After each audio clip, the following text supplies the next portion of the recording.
Assalamualaikum warahmatullahi wabarakatuh. Perkenalkan, nama saya Vanessa Oktaviani dari kelas 11 MIPA 5. Di sini saya akan menjelaskan tentang pengertian demokrasi dan jenis-jenisnya.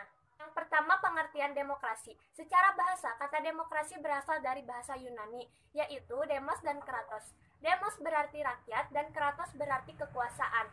Sedangkan secara istilah, demokrasi adalah suatu sistem pemerintahan negara yang di dalamnya melibatkan rakyat. Selain itu, terdapat juga pendapat dari para ahli, yaitu yang pertama menurut Aristoteles, demokrasi adalah suatu kebebasan atau prinsip demokrasi ialah kebebasan. Karena hanya melalui kebebasanlah setiap warga negara bisa saling berbagi kekuasaan di dalam negaranya. Yang kedua, menurut Abraham Lincoln, demokrasi adalah pemerintahan dari rakyat, oleh rakyat, dan untuk rakyat. Yang ketiga, menurut Henry B. Mayo, dalam menjalankan sistem politik demokratis, pemerintahan yang mengambil suatu kebijakan umum ditetapkan oleh suara terbanyak dari wakil rakyat dan diawasi secara efektif oleh rakyat. Yang keempat, menurut Samuel, demokrasi ada bila para pembuat keputusan terkuat dalam suatu sistem dipilih lewat pemilu yang jujur, adil, dan berkala serta adanya kebebasan bersaing bagi setiap calon dalam memperoleh suara. Yang kelima, menurut Hans Kelsen, demokrasi suatu bentuk pemerintahan di mana segala keputusan pemerintahan yang penting secara langsung atau tidak didasarkan pada kesepakatan mayoritas yang diberikan dengan bebas kepada rakyat dewasa.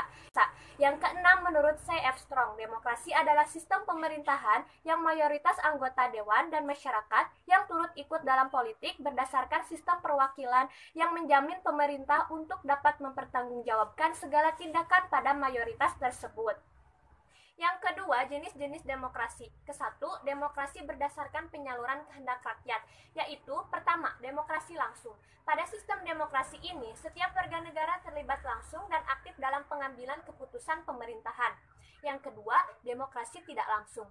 Nah, meskipun kekuasaan tertinggi ada di tangan rakyat, pada sistem demokrasi ini, kekuasaan politik warga negara dilaksanakan secara tidak langsung, yaitu melalui perwakilan rakyat. Jenis yang kedua adalah demokrasi berdasarkan hubungan antar kelengkapan negara, yaitu yang pertama, demokrasi perwakilan dengan sistem referendum. Sistem demokrasi di mana semua warga negara dilibatkan dalam memilih para wakil mereka di parlemen, tetapi rakyat memiliki kendali terhadap parlemen tersebut melalui sistem referendum. Yang kedua, demokrasi perwakilan dengan sistem parlementer, yaitu sistem demokrasi di mana pemerintah, badan eksekutif, memiliki hubungan erat dengan badan perwakilan rakyat, yaitu badan legislatif. Yang ketiga, demokrasi perwakilan dengan sistem pemisahan kekuasaan, yaitu sistem demokrasi di mana kedudukan antara badan eksekutif dan badan legislatif berada pada tempat yang terpisah.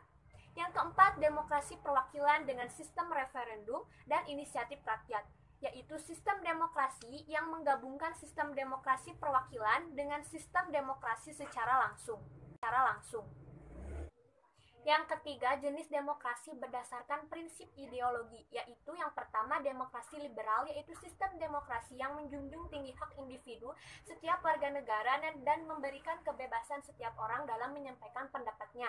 Yang kedua, demokrasi rakyat atau sosial komunisme, yaitu sistem demokrasi yang dijalankan berdasarkan paham sosialis atau komunisme, di mana kepentingan negara dan kepentingan umum adalah yang terpenting di atas kepentingan individu. Yang ketiga, demokrasi Pancasila, yaitu sistem demokrasi yang dijalankan berdasarkan nilai-nilai yang terkandung dalam Pancasila. Sistem demokrasi Pancasila berasaskan musyawarah mufakat yang mengutamakan kepentingan umum. Cukup sekian yang dapat saya sampaikan, kurang lebihnya mohon maaf, semoga bermanfaat. Wassalamualaikum warahmatullahi wabarakatuh.